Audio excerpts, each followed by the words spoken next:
Vedat abi ne böyle Vedat abi? Bu her zaman böyle mi?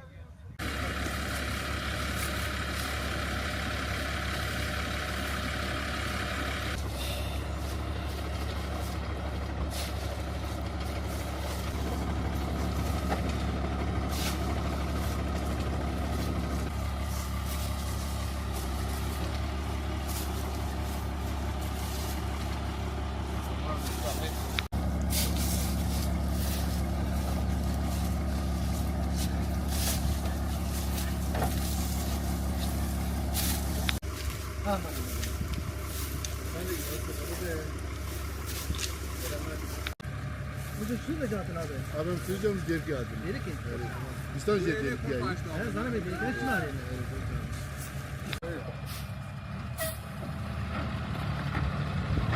Abi kaç çıkıyor bari.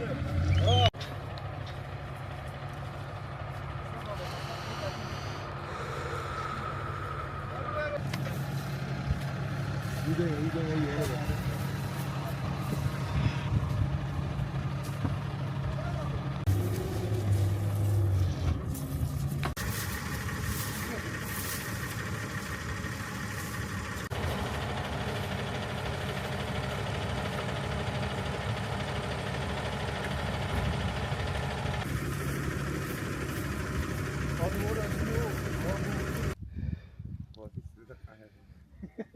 Her yüklemiş ki olaya koy. Severim peki kamera putru benim.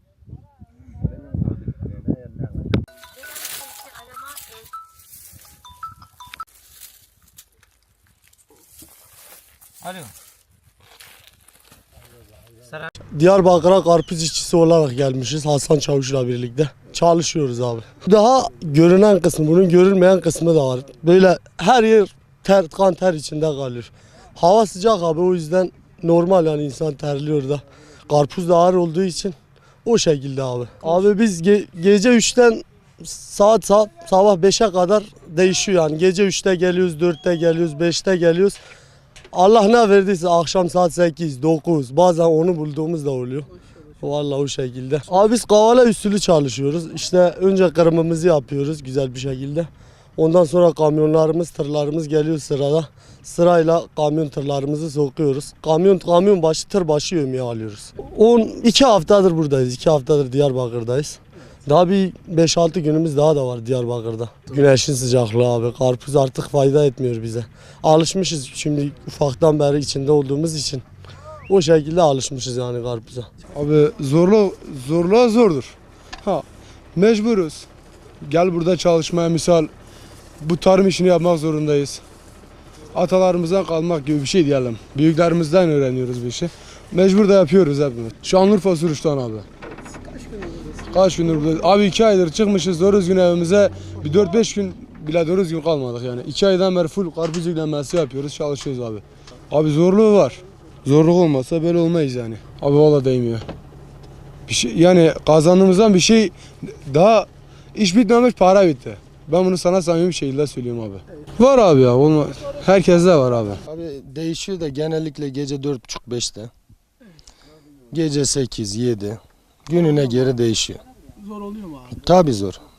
Tarım işçiliği kolay değil bu güneşin altında, bu sıcağın altında. Bu uğraşması zor, ekmek davası koşturuyoruz. Ya zaten bitmeye yakın, bir haftası falan kaldı da. Biz geleli 10-12 gün oldu. Nereden geldiniz abi? Buraya genellikle 15-20 gün sürüyor zaten. Evet. Nereden geldiniz? Şanlıurfa Suruç'tan. Evet. Peki buradan sonra nereye gideceksiniz abi? Buradan sonra direkt Malatya'ya geçeceğiz abi. İşimiz tarla, sıcaktır. Belki 45 derece sıcaklıkta var, çalışıyoruz. Mesela zor. Mesela ne banyosu var, ne bir şeysi var. Adamlar dün havuza gitmiş, 4 tanesi dabada yatıyorlar. Vallahi hastadır. Soğuk almışlar. Evet, soğuk almış, sıcakta, sürekli sıcakta durduğu için şimdi banyo yapsa bile onların şey oluyor. Bir sefer, iki günde bir sefer götürüyoruz. Biz de boya götürüyoruz, orada boşaltıyoruz. Biz hala gitmiyoruz. Orada dağıtım var. Depoda. Bu karpuz bizim bu tarla 2-3 gün daha sürüyor. Yani yani aşağı yukarı 15 gündür çekiyoruz.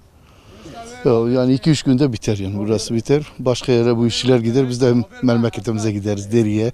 Abi zahmetin büyüğünü bu arkadaşlarımız çekiyor. Sen de şoför. O var şu biz de aynısını biz de çekiyoruz. Onlar nasıl sıcakta kalıyorsa biz de aynısını kalıyoruz. Evet. Ama biz yormuyoruz onlar yoruyor. Şimdi benim arabada klima var onlar sıcakta çalışıyor.